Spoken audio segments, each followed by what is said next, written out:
ಎಲ್ರು ಜೋರ ಒಂದ್ಸಲ ಜಯಕರಾಗ್ರಿ. ಬೋಲೋ ಭಾರತ್ ಮಾತಾ ಕಿ ಜೈ, ಬೋಲೋ ಭಾರತ್ ಮಾತಾ ಕಿ ಜೈ. ನನ್ನ ವಾಯ್ಸ್ ಕೇಳಿಸ್ತಾರೆ ಎಲ್ಲರಿಗೂ? ಎಲ್ಲರಿಗೂ ಕೂಡ ನಮಸ್ಕಾರ.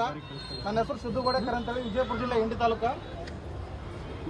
ಇವತ್ತು ಏನಂತ ಕೇಳಿದ್ರೆ, ದಿನಾಲಿ ಹೆಂಗೆ ನಡೀತಾನೆ ಡೈರೆಕ್ಟ್ ವಿಷಯಕ್ಕೆ ಬಂದ್ಬಿಡ್ತೀನಿ. ಅದು ಇದು ಸುರ್ತಿ ಬಳಸಿ ಬರೋದಕ್ಕಿಂತ ಡೈರೆಕ್ಟ್ ಬಂದ್ಬಿಡ್ತೀನಿ. ದಿನ ಸತ್ರ ಅವ್ರು ಯಾರು ಅನ್ನೋಂಗೆ ಆಗಿಬಿಟ್ಟದ. ಯಾಕಂದ್ರೆ ವಿದ್ಯಾರ್ಥಿಗಳ ಜೀವನ ಹೆಂಗೈತೆ ಅನ್ನೋದು ಈಗಿನ ಸರ್ಕಾರಕ್ಕೆ ಗೊತ್ತೇ ಆಗಲಾಗೈತೆ. ಯಾಕಂದ್ರೆ ಅವ್ರು ಚರ್ಮ ಆಲ್ರೆಡಿ ದಪ್ಪ ಆಗಿಬಿಟ್ಟದ. ನೀವು ಎಟ್ಟೆ ಒಯ್ದು ಸೂಜಿ ತುಚ್ಚಿದ್ರು, ಡಬ್ಣ ತುಚ್ಚಿದ್ರು, ಏನೂ ಮಾಡಿದ್ರು ಅವರಿಗೆ ಅಳ್ಕಲ್ಲದು. ಯಾಕಂತ ಕೇಳಿದ್ರೆ ಹಂಗೆ ಆಗ್ಬಿಟ್ಟದ ಪರಿಸ್ಥಿತಿ. ವಿದ್ಯಾರ್ಥಿಗಳ ಕಷ್ಟ ನಿಜವಾಗ್ಲೂ ಹೆಂಗೆ ಅಂಥವ್ನಿಗೆ ಅರ್ಥ ಆಗ್ತದೆ ಅಂತ ಕೇಳಿದ್ರೆ ನಿಜವಾಗ್ಲೂ ಆ ಫೀಲ್ಡ್ದಾಗ ಇದ್ದವನಿಗೆ ಅರ್ಥ ಆಗ್ತದೆ. ದಿನ ಸತ್ರ ಯಾರು ಹೇಳ್ತಾರೆ ರೀ? ಅಲ್ಲಿ ಹೋಗ್ತೀವಿ, ಅಲ್ಲೊಂದು 4 ಮಂದಿ ಹೋಗ್ತೀವಿ, ಈ ಕಡೆ ಹೋಗ್ತೀವಿ, ಇಲ್ಲೊಂದು 4 ಮಂದಿ ಹೋಗ್ತೀವಿ. ಎಲ್ಲರೂ ಕೂಡ ಒಮ್ಮೆಲೆ ನುಗ್ಗಿದ್ರೆ ಆಗುತ್ತಾ? ನಾವು ಮಹಾತ್ಮ ಗಾಂಧೀಜಿ ಥರ ಯಾವಾಗಲೂ ಶಾಂತಿ ಶಾಂತಿ ಅನ್ಕೋ ಕೂತಾವ ಆಗಲ್ಲ. ಒಂದ್ಸಲ ಭಗತ್ ಸಿಂಗ್, ರಾಜ್ಗುರು, ಸುಖದೇವ್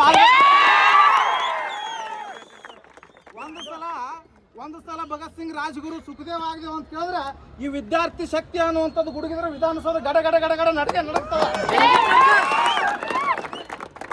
ಯಾಕಂತ ಕೇಳಿದ್ರೆ ನಮ್ಮಲ್ಲಿ ಹೋರಾಟದ ಒಂದು ಶಕ್ತಿ ಇಲ್ಲ, ಒಗ್ಗಟ್ಟಿಲ್ಲ. ಮೊದಲ ನಮ್ಮ ದೋಸ್ತಿಗೆ ಏನಾದರೂ ಒಬ್ಬನಿಗೆ ಬಾರೋ ದೋಸ್ತ ಇವತ್ತು ಸ್ಟ್ರೈಕ್ ಮಾಡತ್ತಾರ. ಕಾಂತಕುಮಾರ್ ಸರ್ ಬಂದಾರ, ಆಮೇಲೆ ತೆಲ್ಲಿ ಸರ್ ಶಿಷ್ಯ ನಾನು ಬರೋ ಅಂದ್ರೆ ಏನು ಮಾಡ್ತಾರ, ದೋಸ್ತ ಅಲ್ಲದೀನಿ ಇಲ್ಲದೀನಿ ಹಂಗೆ ಹಿಂಗೆ ಹೇಳ್ತಾರ. ಹಿಂಗೆ ಹೇಳಕ್ ಹೋಗ್ಬೇಡ್ರಿ. ಫಸ್ಟ್ ಆಫ್ ಆಲ್ ನಿಮ್ಮ ಒಬ್ಬರದೇ ಅಲ್ಲ, ಎಲ್ಲರದು ಕನಸು ಐತಿದು. ಇಲ್ಲಿ ಬರ್ತಕ್ಕಂಥ ಕಾಂಪಿಟೇಟಿವ್ ಫೀಲ್ಡ್ ಯಾರು ಓದ್ತಿರಲ್ಲ, ಕಾಂಪಿಟೇಟಿವ್ ಫೀಲ್ಡ್ ಓದೋರು ಯಾರು ಶ್ರೀಮಂತರ ಮಕ್ಕಳಲ್ಲ. ಫಸ್ಟ್ ಆಫ್ ಆಲ್ ಇದು ನಮ್ಗೆ ಗೊತ್ತಿರಬೇಕು. ಶ್ರೀಮಂತರ ಮಕ್ಕಳಲ್ಲ, ರಾಜಕಾರಣಿಗಳ ಮಕ್ಕಳಲ್ಲ, ಬಿಸ್ನೆಸ್ ಮ್ಯಾನ್ಗಳ ಮಕ್ಕಳಲ್ಲ. ಓದ್ತಕ್ಕಂಥವ್ರು ಎಲ್ಲರೂ ಮಿಡಲ್ ಕ್ಲಾಸ್ ಫ್ಯಾಮಿಲಿಗಳ ಮಕ್ಕಳು. ಇವತ್ತು ಏನಾದರೂ ಒಂದು ಉದ್ಯೋಗ ಪಡಿಬೇಕಾದ್ರೆ ಇವತ್ತಿನ ದಿವಸ 5 ರಿಂದ 6 ವರ್ಷ ಕೂತು ಬಿಜಾಪುರ, ಧಾರವಾಡ, ಬೆಂಗಳೂರು ಹಲವಾರು ಸಿಟಿಗಳಲ್ಲಿ ಅಧ್ಯಯನ ಮಾಡಿರ್ತೀವಿ. ಎಷ್ಟೋ ಜನ ಸಾಲ ತಗೊಂಡು ಬಂದಿರ್ತಾವ. ಹುಡುಗರು ಓದೋಕ್ಕಾಗಲ್ಲ, ಮನೆ ದುಡಕ್ಕಾಗಿರಲ್ಲ, ಮನೆ ಅಕ್ಕ ತಂಗಿ ಮದುವೆ ಮಾಡ್ಬೇಕಾಗಿರ್ತದ. ಅವನಿಗೆ ಏನೋ ಒಂದು ಆಸೆ ಇರ್ತದ, ಮನೆ ಕಟ್ಟಬೇಕಂದ್ರೆ ಆಸೆ ಇರ್ತದ, ಮದುವೆ ಆಗಬೇಕು, ನಾನು ಒಂದು ಸಂಸಾರಿಕ ಜೀವನ ನಡೆಸಬೇಕು, ನಾನು ಒಂದು ಆಫೀಸರ್ ಆಗಿ ಇಂತ ನಡೆಸ್ಬೇಕಂತೇಳಿ ಅವೆಲ್ಲ ಆಸೆಗಳಿಗೆ ಇವತ್ತಿನ ಸರ್ಕಾರ ಏನು ಮಾಡ್ತದೆ ಅಂತ ಕೇಳಿದ್ರೆ ಮಣ್ಣು ಮುಚ್ಚಿ ಮ್ಯಾಗ ಎಳ್ಳು ನೀರು ಬಿಡುವಂಥ ಕೆಲಸವನ್ನು ಮಾಡ್ತದ. ಯಾಕೆ ಹಿಂಗಾಲಕತ್ತ ಅಂತ ಕೇಳಿದ್ರೆ ನಮ್ಮಲ್ಲಿ ಒಗ್ಗಟ್ಟಿಲ್ಲ. ಮೊದಲ ಮಾಡಕತ್ತಾನ ಬಿಡು, ಯಾರೋ ಒಬ್ರು ಮಾಡಕತ್ತಾರ, ಬಿಡೋ ಅವ್ರು ಬೆಳೆ ಬೇಯಿಸೋಕೆ ಮಾಡಕತ್ತಿರ್ಬೇಕು ಬಿಡು, ಏನೋ ಒಂದು ರಾಜಕೀಯ ಇದ್ದಿರ್ಬೇಕು, ಅವ್ರು ಮಾಡಕತ್ತಿರ್ಬೇಕು ಬಿಡು ಅಂತೇಳಿ ಫಸ್ಟ್ ಆಫ್ ಆಲ್ ಹೇಳ್ಬೇಕು. ಹಿಂಗೆ ಯಾಕೆ ಅಂತ ಕೇಳಿದ್ರೆ ಫಸ್ಟ್ ಆಫ್ ಆಲ್ ನಮ್ಮಲ್ಲಿ ವಿರೋಧ ಪಕ್ಷದ ಹತ್ತದ ಓಪನ್ ಹೇಳ್ಬೇಕಂದ್ರೆ ವಿರೋಧ ಪಕ್ಷ ಏನಾದರೂ ಸ್ಟ್ರಾಂಗ್ ಇತ್ತಂದ್ರೆ ನಾವು ಇವತ್ತು ಬೀದಿಗೆ ಬರೋ ಅವಶ್ಯಕತೆ ಇರಲಿಲ್ಲ. ಯಾಕಂತ ಕೇಳಿದ್ರೆ ಇವತ್ತು ಹೆಂಗಾಗ್ಯದ ನೋಡ್ರಿ, ಎಲ್ಲ ಕಡೆನೂ ಕೂಡ ಯಾವುದೇ ಉದ್ಯೋಗ ಇಲ್ಲ. 4-5 ವರ್ಷದ ಸರಿಯಾಗಿ ಉದ್ಯೋಗ ಇಲ್ಲ. HST ಅಂತೂ ನಮ್ಮ ಹಣಗಳಾಗಿದ್ದು 2014 ಲಾಸ್ಟ್ 2014 ಹೊಳೆ ವಾಪಸ್ ಕಾಲ್ಫಾರ್ಮ್ ಇಲ್ಲ. ಹಾಗಾದ್ರೆ ಹೈಸ್ಕೂಲ್ ಓದಂತವ್ರು ಏನಾಗಬೇಕು, PS ಆಗ್ಬೇಕಂತ ಕನಸ್ಕೊಂಡಾರ. ನಾನು ಡಿಗ್ರಿ ಮುಗಿದಿದ್ದು 2021 3-4 ವರ್ಷ ಮತ್ತೆ PS ಕಾಲ್ಫಾರ್ಮ್ ಇಲ್ಲ. ಇನ್ನೊಂದು 4-5 ವರ್ಷ ನಾವು ಮುಗಿದೇ ಹೋಗ್ತದ. ಅಲ್ಲ, ಆಸೆಗಳು ಏನಾಗಬೇಕಂತ ನಮ್ಮ ಕನಸುಗಳು ಏನಾಗಬೇಕು.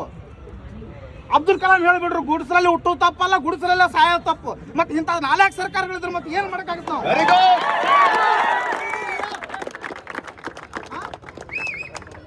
ಕೇಂದ್ರ ಸರ್ಕಾರಕ್ಕೆ ಹೋಗ್ಬೇಕು. ಯಾಕೆ ಕೇಂದ್ರ ಸರ್ಕಾರ ಅಲ್ಲ, ನಾವು ಆಡ್ಸ್ಬೇಕು ನಮ್ಮ ಹುಡುಗರು, ನಮ್ಗೆ ಜಲ್ದಿ ಹತ್ತದಲ್ಲ ಅದು. ಈಸ್ನ ಇಲ್ಲ ಮತ್ತೆ ಆ ಕಡೆ ಹೋಗೋಣ.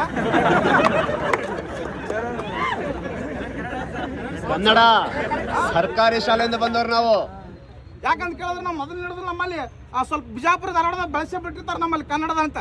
ಕನ್ನಡ ಅಂದರೆ ಕೈ ಎತ್ತು ನಿನ್ನ ಕೈ ಕಲ್ಪವೃಕ್ಷ ಆಗ್ತದೆ. ಕನ್ನಡ ಅಂದರೆ ಕನ್ನಡ ಕೈ ಕೊರಳುತ್ತೆ ನಿನ್ನ ಕೊರಳು ಪಾಂಚಿ ಜನ ಆಗ್ತದೆ. ಕನ್ನಡಕ್ಕಾಗಿ ಒಂದು ಕಿರುಬೆಲೆ ಹೇಳ್ತಿದ್ರು ಕೂಡ ಅದು ಗೋವರ್ಧನ ಗಿರಿ ಆಗ್ತಂತ. ಹಿಂಗಾಗಿ ಕನ್ನಡ ಅಭಿಮಾನ ಬೆಳೆದು ಬಿಟ್ಟಿರ್ತದೆ ನಮ್ಗೆ.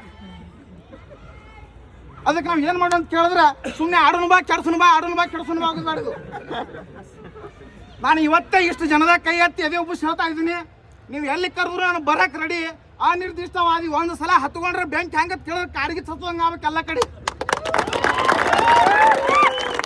ಸುಮ್ಮನೆ ಹೋಗಿ ಅಲ್ಲೊಂದು 4 ಜನ ಹೋಗೋದು, ಇಲ್ಲೊಂದು 4 ಜನ ಹೋಗೋದು, ಅಲ್ಲಿ ಬರೋದು ಇಲ್ಲಿ ಬರೋದು.